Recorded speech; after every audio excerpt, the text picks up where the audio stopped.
Esquema que me pidió la Fundación es que habláramos de importaciones y exportaciones ante la emergencia, la pandemia y deuda, que me parece que es conveniente centrarlo, no centrarlo directamente en el país, sino ver qué es lo que estaba pasando en el mundo en el momento en que la pandemia se produce.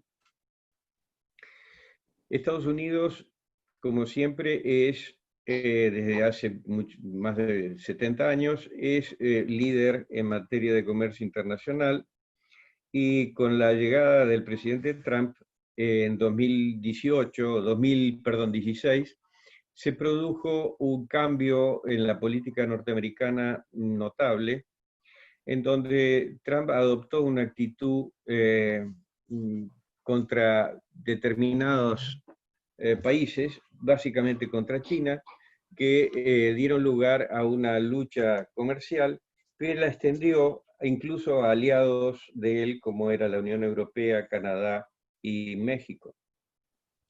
Esta posición afectó a la Argentina en el año 2018, cuando estableció de manera unilateral aranceles al acero y al aluminio que afectaron a exportaciones muy importantes que tenía en este momento de acero y aluminio Argentina, ese país, que se logró gracias a la intervención del presidente en el momento, que era Macri, que tenía buena relación con el presidente norteamericano, y se culminó felizmente manteniendo esta situación sin embargo, manteniendo la situación de una espada de Damocles. Todo esto se generaba mientras sucedía la caída del petróleo, generado en febrero o marzo del 2020. Perdón, no sucedía, esto fue anterior. Pero eso enrareció el esquema. El sistema tradicional, el sistema de comercio internacional, tuvo problemas a partir de este cierre de la economía de Estados Unidos, que fue copiado por otros países, o por lo menos se empezó a ver que Estados Unidos ya no lideraba una política de apertura externa grande. Eso dio lugar a problemas con la constitución del órgano de apelación del Mercosur, el órgano de apelación de la Organización Mundial del Comercio, en donde Trump no permitía a través de su veto el cumplimiento de la integración con los nuevos integrantes, llegando al momento actual en donde solamente hay un miembro de los 7 que debe existir y carece de quórum, por lo cual está inutilizado. Y eso ha dado lugar a conversaciones para tratar de establecer un sistema alternativo a través de arbitraje liderado básicamente por Canadá, la Unión Europea y Japón. Ha habido también problemas en el mercado más cercano, que es el mercado del Mercosur. Esos problemas en el Mercosur se han visto agravados como consecuencia del cambio político que sucedió en Brasil y sucedió en la Argentina, y que se vivió muy trágicamente, se vivió trágicamente en la Argentina con la posible caída del acuerdo automotriz con Brasil, porque el presidente Bolsonaro no terminaba de firmar el protocolo 43 y 44, que son los protocolos automotrices que permitían el mantenimiento del sistema automotriz equilibrado dentro del Acuerdo de Complementación Económica 14. Todo esto estaba generándose en el momento en que aparece la pandemia en el mundo. Justamente la pandemia tiene su punto álgido en Milán al principios de marzo, justo en el momento en que la crisis del petróleo era tan grande que pasó a tener un valor negativo, el petróleo en ese momento, y empezaron a circular buques tanque por todo el mundo buscando dónde descargar su petróleo. Y ahí viene el tema de la pandemia. Esto estamos hablando de principios de marzo. Pero en diciembre, cuando asume el gobierno al actual gobierno del presidente Fernández, lo primero que se hace es establecer una ley de emergencia, que es la ley 27.541, que fue sancionada el 23 de diciembre del año pasado. Y hay que tener en cuenta que la emergencia generalmente ha sido aceptada en la República Argentina como algo normal, no debiendo serlo. Casi todo el siglo XX vivimos en emergencia, y si no estábamos en emergencia teníamos gobiernos militares de facto, y en el siglo XXI empezamos ya el siglo con la ley 25.561 a la salida del régimen de convertibilidad, con una emergencia también. La emergencia tiene las características de que genera la necesidad de tomar decisiones rápidas, y sobre la base de la necesidad de decisiones rápidas, lo que suele suceder es que el Poder Ejecutivo ensancha su poder en la relación a los otros dos poderes, en relación al Poder Legislativo y en relación al Poder Judicial. De hecho, es imposible pensar en una ley de emergencia si no se piensa automáticamente y en forma paralela con la delegación de facultades legislativas a favor del Poder Ejecutivo. ¿Y esto qué significa? Significa una disminución del nivel de separación de poderes que debe existir en un sistema republicano. Entonces, la emergencia con la delegación legislativa, en cierta manera, es algo opuesto al sistema republicano y es opuesto a un Estado de Derecho, en la medida en que uno de los poderes pasa a tener una particularidad que es el protagonismo en el dictado de las normas. Todos los estados, todas las sociedades formadas como Estado, se manejan a través de normas, leyes, decretos, resoluciones y hasta sentencias que es la norma llevada a su mínima expresión en cuanto a la extensión, porque es para casos individuales.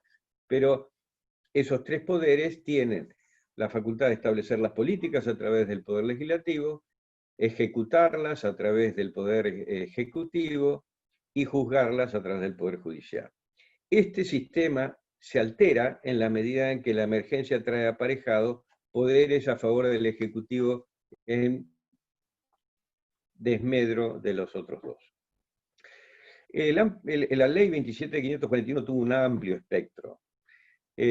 Consideró que había emergencia que afectaba a la deuda pública, que era necesario la regularización de deudas tributarias, aduaneras y de seguridad social, que era necesario fortalecer un sistema redistributivo y solidario, y un suministro, y también incluyó los suministros de medicamentos esenciales, pese a que hasta ese momento no era consciente el mundo de la gravedad de lo que se venía en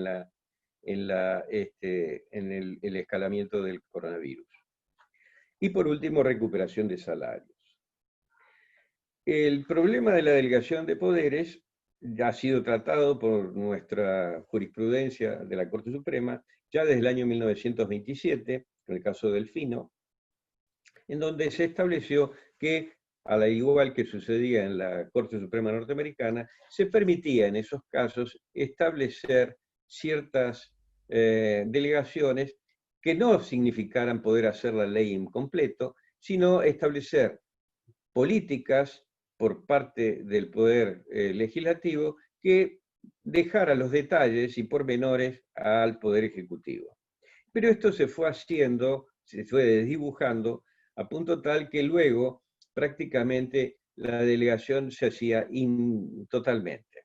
Esto fue convalidado por la Corte Suprema en muchísimos casos, y la gente se acostumbró a que el Poder Legislativo podía delegar directamente sobre la base de que estableciera una materia, aunque sea muy amplia, y sobre esa materia amplia podía el Poder Ejecutivo a hacer sus cosas. Esto fue hasta el año 2014, en donde, habiendo un abuso notorio por parte de resoluciones ministeriales que tenían fuerza de ley, la Corte Suprema puso fin a ello a través de un fallo que fue Camaronera Patagónica, en donde lo que estableció fue la necesidad de que por lo menos haya claras acotaciones para que pueda el Poder Ejecutivo limitar sus funciones. Hay un famoso fallo en el caso Mouriel de la Corte Suprema, allá por el año 1957, donde era Procurador General de la Nación el doctor Sebastián Soler, que era un gran jurista y un gran penalista, y Sebastián Soler, tomando en cuenta lo que sostenía la Corte Suprema norteamericana, cita palabras de un juez famoso en la Corte Suprema norteamericana, que era el juez Cardoso, y este juez lo que dice, en un caso muy parecido, en donde el Poder Ejecutivo norteamericano había tomado decisiones que tenían carácter legislativo, dijo, no se puede en la ley otorgar facultades tan grandes como para que el Poder Ejecutivo pueda vagabundear por la materia sin limitación alguna. Entonces, lo que dijo Camaronera es, por lo menos, fijen, una alícuota para los derechos de exportación, que de eso se trataba el caso Camaronera, fijen una alícuota que te tope para poder establecer. Hay que ver que la delegación anterior se debía, en cierta manera, a que no había una norma expresa, como sí lo hay a partir del año 94 con la modificación de la Constitución Nacional nuestra, en el artículo 76 actual, que establece que el Poder Legislativo no puede delegar sus facultades. Pero el Poder Legislativo no puede delegar sus facultades salvo casos especiales. Así lo dice la delegación del artículo 76. Dice, puede establecerlo en los casos de emergencia, pone el supuesto, y en los casos de tratarse de cuestiones de administración. Las cuestiones de administración no afectan en general a los particulares, pero los casos de emergencia sí. Y dice, las condiciones son que tiene que haber una materia determinada, debe tratarse de temas de emergencia, administración y emergencia pública, tiene que haber una vigencia temporal y tiene que haber una base de delegación. Por base de delegación, justamente, ¿a dónde apuntaba? Apuntaba a esas limitaciones. Entonces, lo que hace la ley 27.541 es tomar el esquema este y decir, bueno, vamos a fijar un término de vigencia que es hasta el 31 de diciembre del año 2020. Establece las materias determinadas, pero lo hace de una manera muy amplia, que es lo que dijimos antes, sostenibilidad de la deuda pública, regularización de deudas tributarias o aduaneras, sustentabilidad fiscal, fortalecimiento del carácter redistributivo. Es sumamente amplio. Cuando hay términos tan amplios, se da lugar a mucha discrecionalidad. Y eso es justamente lo que debió haber evitado la ley. Sin embargo, no lo hizo. Veamos qué es lo que sucede en materia de derechos de exportación. En materia de derechos de exportación, lo que se establece es un tope máximo del 33%. Y se dice, bueno, ahí ya tenemos la base de delegación. Ahora, lo que sucede es que el derecho de exportación se diferencia del derecho de importación en el sentido de que, en general, cuando yo vendo al extranjero, estoy compitiendo con todo el mundo. En consecuencia, es muy difícil que alguien pueda establecer su precio a todo el mundo. Más bien, uno es tomador de precios y no fijador de precios. En consecuencia, yo tengo un derecho de exportación que incrementa mi costo, no lo puedo trasladar, porque la traslación se hace hacia atrás, se efectúa hacia el productor.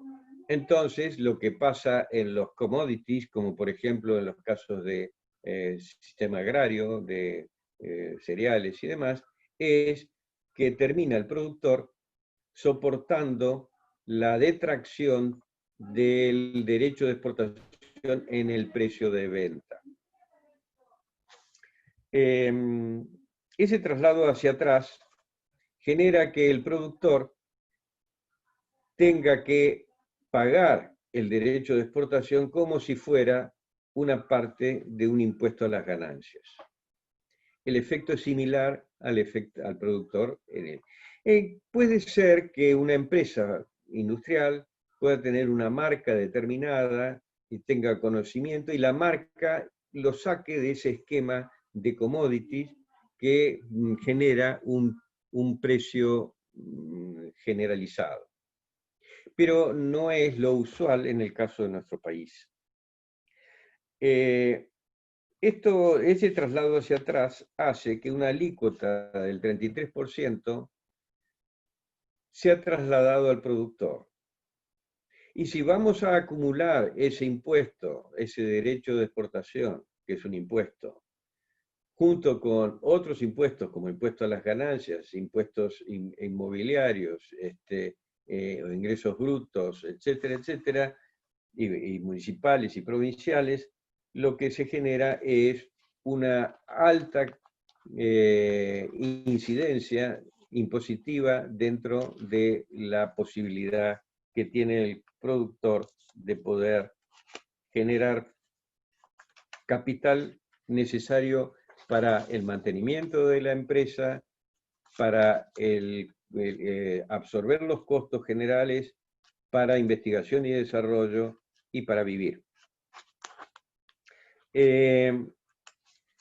A esto se añade otro problema que ya venía desde el gobierno del ingeniero Macri, que era la crisis que se había generado como consecuencia del déficit que tenía el Tesoro y que generó el auxilio del Fondo Monetario Internacional, pero con la crisis generada a partir de fines de 2018 y todo el 2019, que era una corrida del dólar que generó pavor, y la lucha contra el exceso de impuestos quedó no solo estancada, sino que se revirtió, y en materia de derechos de exportación, donde el gobierno anterior había bajado los derechos de exportación casi al 0%, se generó una situación inversa y se empezaron a aplicar derechos de exportación nuevamente. Con un agravante importante y lamentable, que es que se empezaron a cobrar derechos de exportación a los servicios.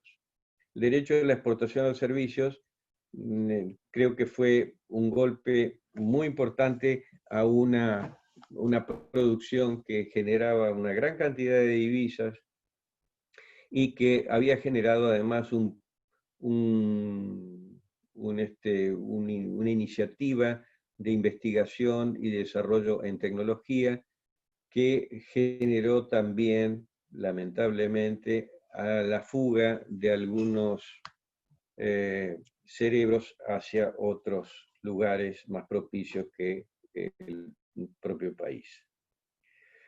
Para eso, lo que se había hecho con anterioridad, a través de la ley 27467 de presupuesto del 2019, fue incluir la exportación de servicios como si fuera mercadería, lo cual implica desconocer lo que es realmente un derecho aduanero, pero generaba una suerte de impuesto directo sobre el productor de la mercadería exportada, que en este caso eran los servicios, y que se juntaba junto con el impuesto a las ganancias procedente de ese servicio prestado al exterior. A ver, un segundito, por favor.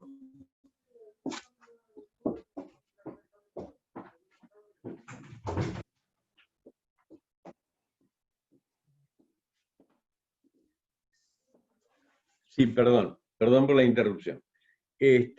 Lo que sucedió en ese caso fue darse el mismo caso de la retrotraslación y generar serios problemas para esta industria. Lo que yo diría es que hubo una desalentación, se desalentó, perdón por la expresión mala que había dicho antes, se desalentó la exportación. Y cuando un país está necesitando divisas, un país necesita fondos para poder operar, la exportación es la fuente más genuina de fondos que puede haber. No son fondos prestados, no son fondos que se deben, sino son fondos de los habitantes del país y no pagan intereses. Es decir, un país que quiere desarrollarse necesita la exportación. Y nuestro país está yendo a través de un ciclo de presidencias tras presidencias, generando la necesidad de engrosar fondos para mantener al Estado, que está sobredimensionado en sus gastos, y para eso hace hincapié en los derechos de exportación, que es un sistema, como el propio presidente Macri lo dijo, que distorsiona la economía y distorsiona la productividad. Hace poco, en un trabajo que publiqué sobre esta cuestión, citaba a un economista del siglo XIX, Federico List, que está tomado siempre en forma muy crítica por algunas escuelas, porque consideraban que era terriblemente proteccionista, fue uno de los que alentó la Unión Aduanera Alemana a mediados de 1800, pero quien lee el libro se va a encontrar con una sorpresa importante. List era un hombre muy preparado, muy inteligente y no estaba a favor del proteccionismo como se lo quiere pintar, sino que decía que era un proteccionismo necesario para, digamos, las aranceles eran necesarios para poder llegar a un cierto nivel, pero había que tener la voluntad suficiente como para poder dejar de ser protegido en el momento oportuno.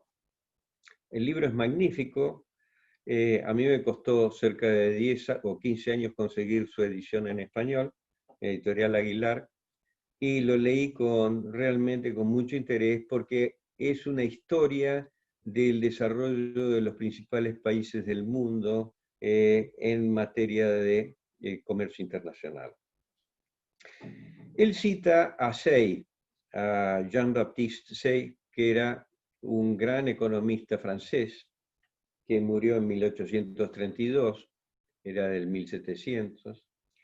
Y hay una frase de Say que él repite como compartiéndola, que dice, en esa época, él primero dice, Say era un hombre que sabía hablar de economía para que todo el mundo lo entendiera. Entonces, él les decía una frase sabia en pocas palabras. Él decía, también se sabía ya en ese momento que el trabajo enriquece, que la pereza conduce a la miseria, que el interés privado es el incentivo más poderoso para la actividad y que para llegar a tener pollos es preciso no comerse los huevos. El tema es algo tan de sentido común que si nosotros queremos generalmente fortalecer el esquema nuestro, necesitamos mercados. Y si necesitamos mercados, el mercado nuestro se ha empobrecido. No es la Argentina del 50 o del 60, en donde el poder adquisitivo de los argentinos suplía la falta de volumen poblacional. Hoy en día tenemos mucho volumen poblacional y el poder adquisitivo ha disminuido mucho. En consecuencia, la única manera es conseguir un mercado que pueda mantener ciertas economías de escala para las empresas. Y esas economías de escala se logran a través de la exportación. Entonces, gravar la exportación es comerse los huevos para que no haya pollos. Esto me parece que es una metáfora que realmente deberíamos tomar en cuenta. A Say es al que se le atribuye la frase que decía: si tú quieres que yo pesque bien, enséñame a pescar y no me des los pescados. Es decir, lo que se necesita es el incentivo a la actividad privada para que esa actividad privada potencie justamente el desarrollo. Esto no lo estamos viendo hoy en día por razones coyunturales o por otras razones. En esa ley de emergencia hay un artículo 52 que en su párrafo octavo exceptúa de los derechos de exportación a las empresas del Estado y a las sociedades de Estado, siempre y cuando ellas se refieran o se dediquen a la ciencia, la tecnología y las innovaciones.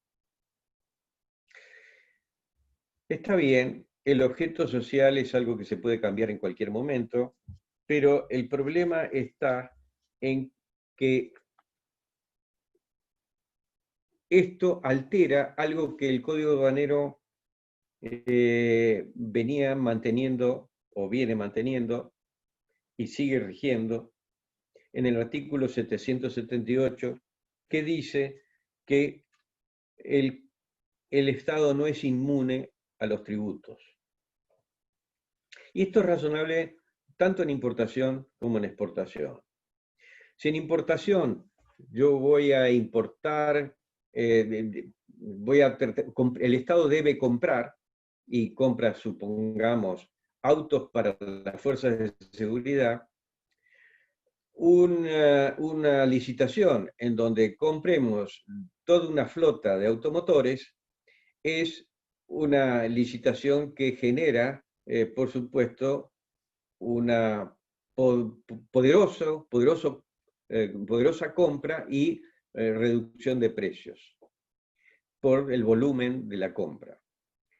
El Estado tiene ese poder de compra. Si lo importa en el exterior sin pagar derechos de importación, se duplica ese poder de compra y genera que las fábricas que están instaladas en el país sufran las consecuencias. En consecuencia, en esos casos corresponde que el Estado pague derechos de importación para igualarlo con lo que podría ser la defensa comercial, porque los derechos de importación tienen una función extrafiscal, que es igualar los costos, aunque muchos quieran negarlo, porque si no, no tendrían sentido, y el sentido es solamente extrafiscal. Siempre hay una diferencia de costo, y todo el mundo acepta que esa diferencia de costo debe ser conservada a través de aranceles.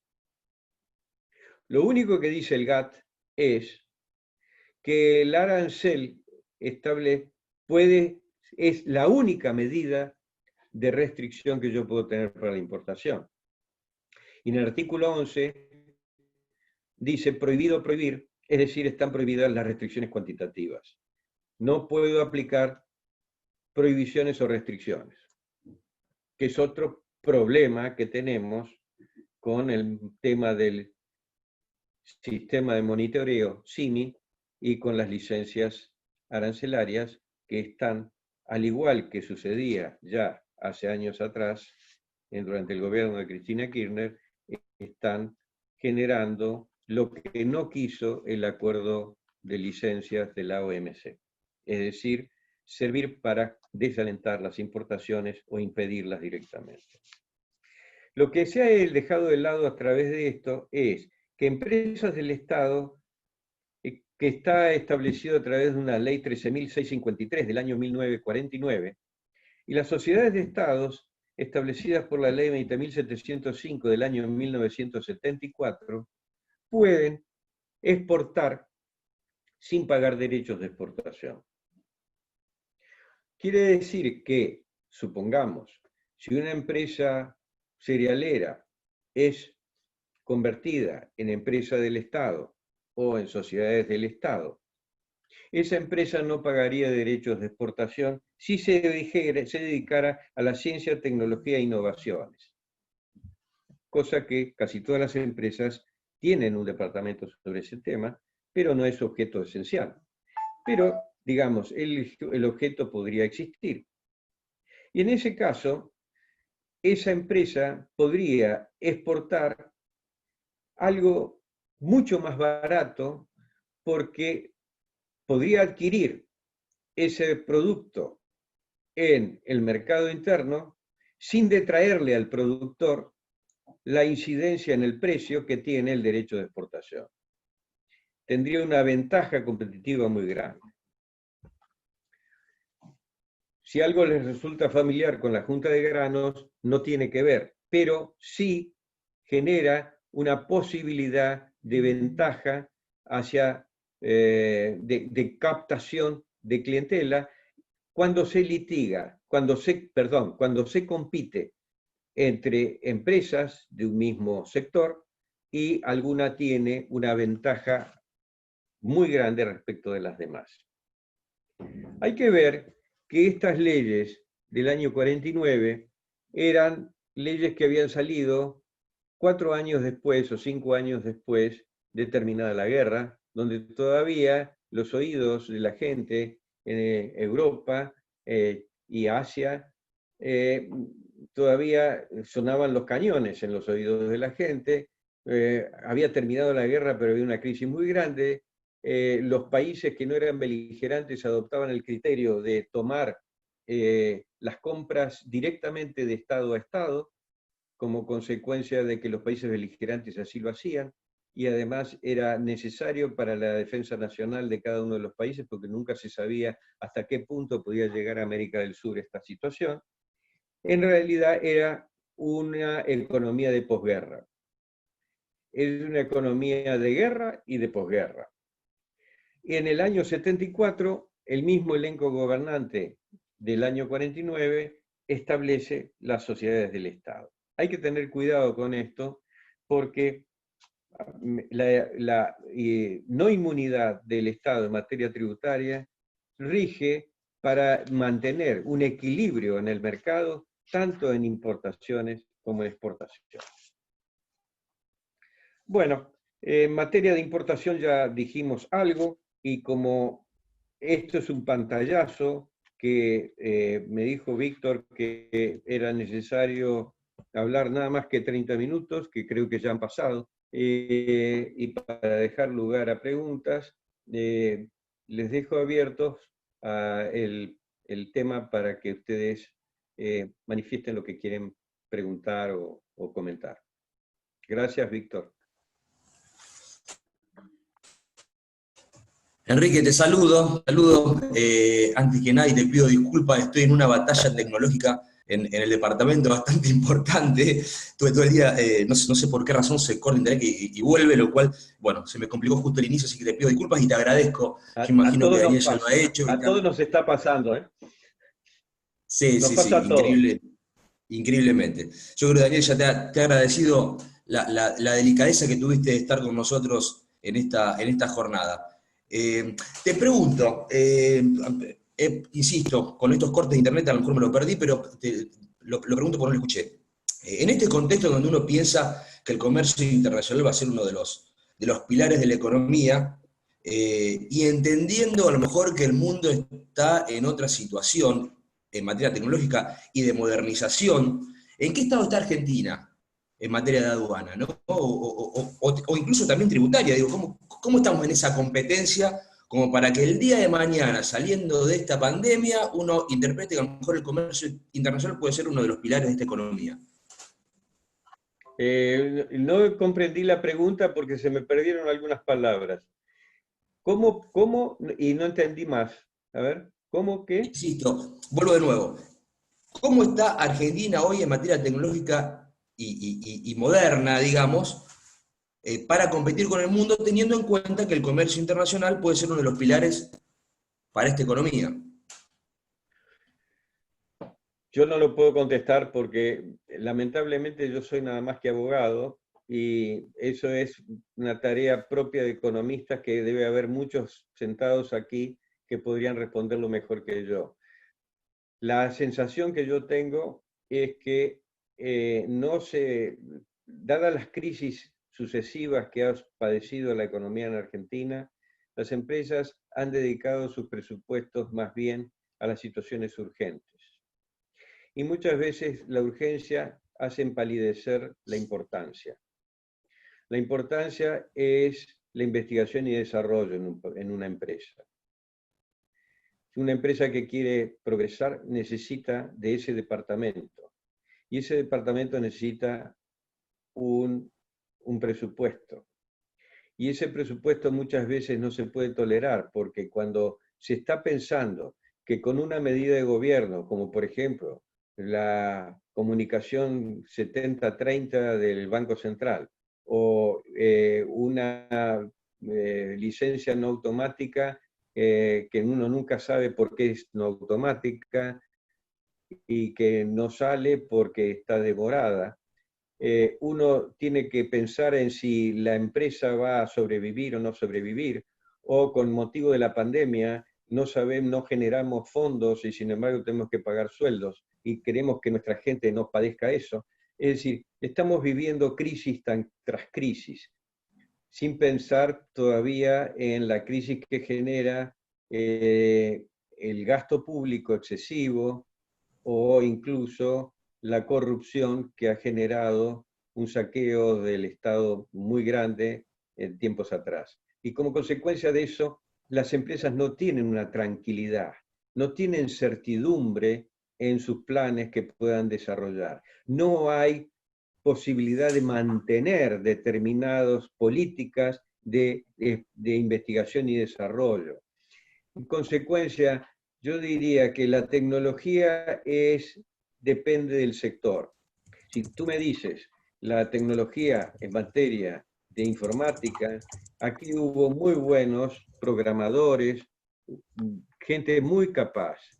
Y esa gente capaz era una esperanza y es una esperanza muy grande para la Argentina. Si sin embargo se le dio un cuchillazo directo en el plexo solar cuando se establecieron derechos de exportación sobre lo que estaban haciendo. Algunos se fueron a Paraguay, otros se fueron a Uruguay, es decir, países en donde pueden trabajar con cierta estabilidad. Claro, Lamento uno no, imagina que la empresa... Sí, perdón. lamento no poder expresarme más, pero creo que eso es lo único que puedo decir yo. No, no, está bien, está bien. Yo por digo, uno imagina que la empresa, cualquier empresa, tuvo un avance en tecnología aduana y escuchando algunas empresas con toda la logística que lo traba la aduana, parece ser como que los tiempos son un poco más largos y más engorrosos para el lado empresario. Por eso te preguntaba si tenías algún conocimiento sobre eso. Pero no, nada más que eso. No sé si alguien quiere preguntar algo, alguna otra pregunta. Yo tengo una, Héctor. Sí, dale, Daniel. Me escuchan. Enrique, bueno, más que temas de aduana y todo, estamos más políticos, pero te lo quería preguntar igual, el tema del Mercosur, ¿qué futuro tiene esto? Eh, hay una situación muy peligrosa para nuestro país en la actitud que asumió el gobierno nuestro cuando decidió abandonar las negociaciones del Mercosur.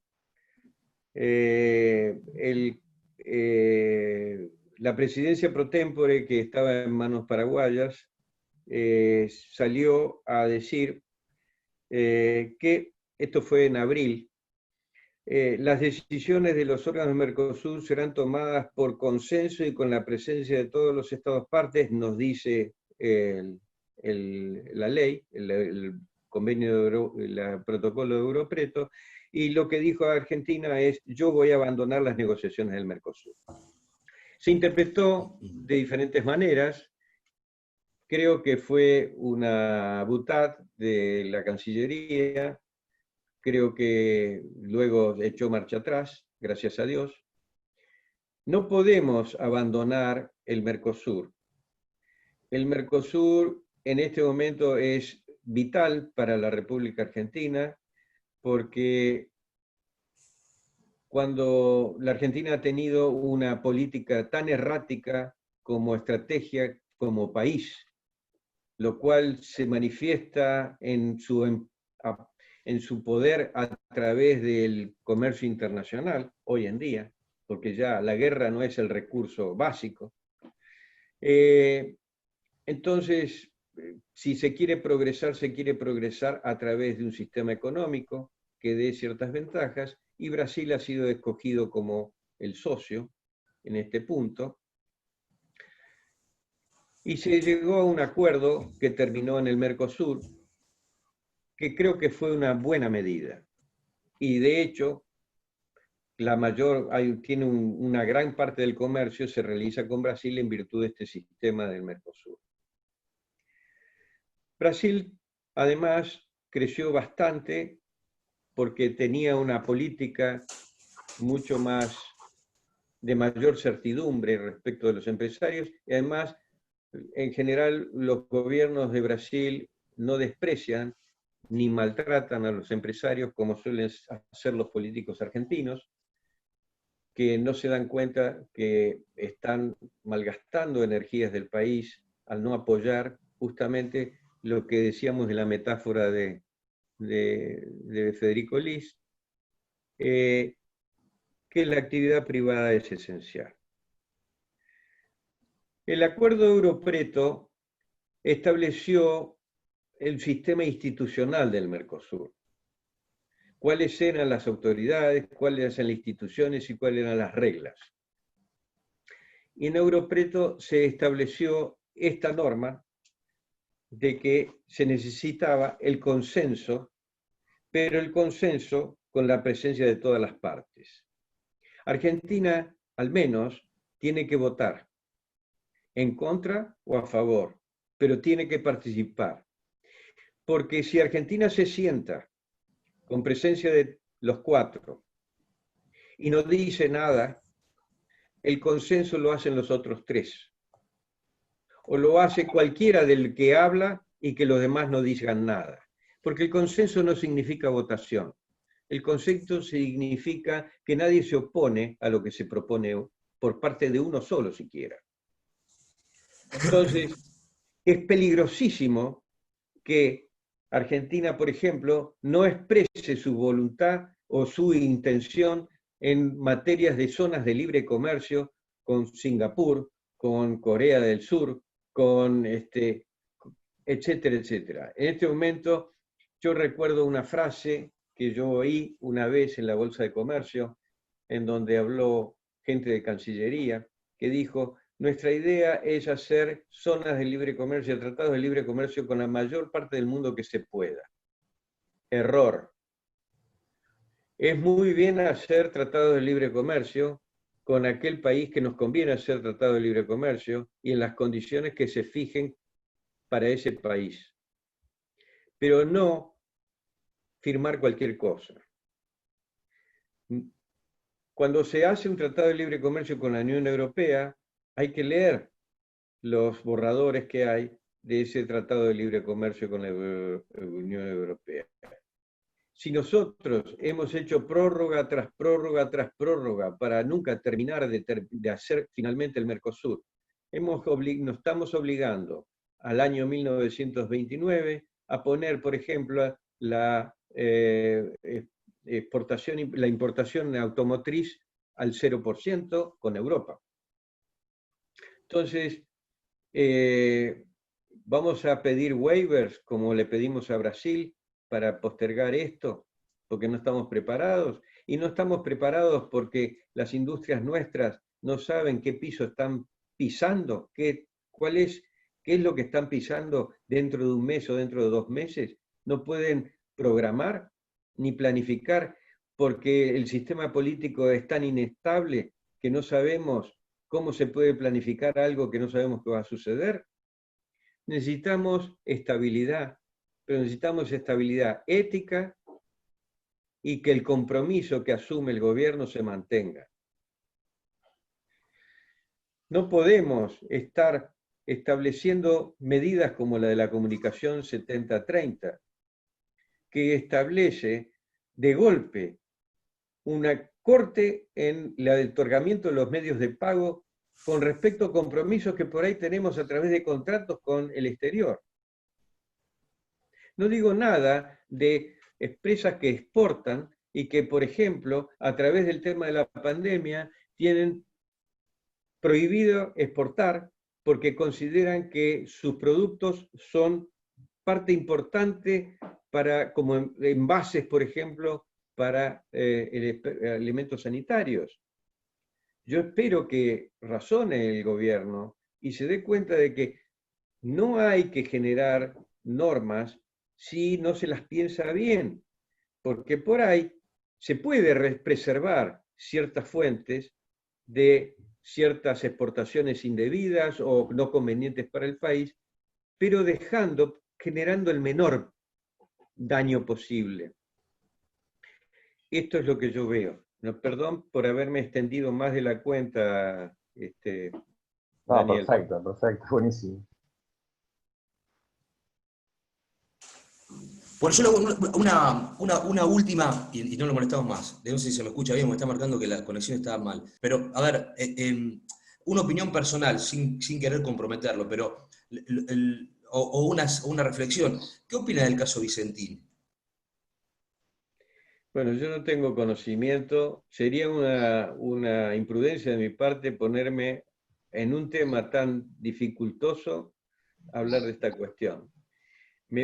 Me parece que no es conveniente que en una situación de deuda y de negociación de la deuda externa, un país se desdiga de las dificultades que tiene manifestando que va a expropiar. No puede pensar que la expropiación se va a alterar no pagando, porque eso sería una bofetada a la Constitución Nacional. Entonces, sin embargo, si se quiere repetir lo que se hizo con YPF y demás, creo que sería un mal ejemplo. Y me parece que sí es interesante que las empresas exitosas no se desnacionalicen, no pasen a poder de gente que no sea argentina. Lo que necesitamos es un empresariado fuerte argentino. Y ya hay muchas multinacionales. Puede ser que esa política sea aceptable y sea en cierta manera entendible. Pero me da la impresión que al igual que sucede con las sociedades del Estado y las empresas del Estado que comentamos hace un rato, más bien el tema es estatizar, porque piensa que la estatización posibilita una eficiencia que no es verdadera. Es una cuestión falsa. Lo que decía Say, y que yo mencioné metafóricamente, en donde decía él que era necesario la actividad privada porque es la única que genera realmente productividad. Es verdad. Si no, lo que vamos a hacer es burocratizar todo. Yo valoro la intervención del Estado. El Estado tiene que existir. En Estados Unidos, el Estado fue el que generó la ley antitrust. Porque si no, y se opuso a los grandes capitales que había en ese momento, el Estado, para decir, ustedes no pueden reemplazar al Estado Nacional. Porque el Estado Nacional tiene que defender a los que son más vulnerables. Pero estamos equivocando las cosas. Me da la impresión de que hay que darle espacio a la actividad económica privada, mucho. Se necesita eso. Yo tengo un amigo que Bien, tiene... fantástico. No sé si Daniel... Sí. Yo tengo un amigo que tiene empresas en Brasil. Y él tenía una empresa acá importante. Y invirtió en Brasil porque en Brasil le dieron todo. Y le dan, básicamente, los salarios lo ayudan a pagar, la previsión social se puede pagar y los bancos le dan crédito. Entonces, dice Enrique, yo tengo muchas ganas de invertir en Argentina, pero yo estoy hace 20 años allá y no me fallaron. Acá, cada 2 años, tengo un problema. Eso es lo que tenemos que revertir.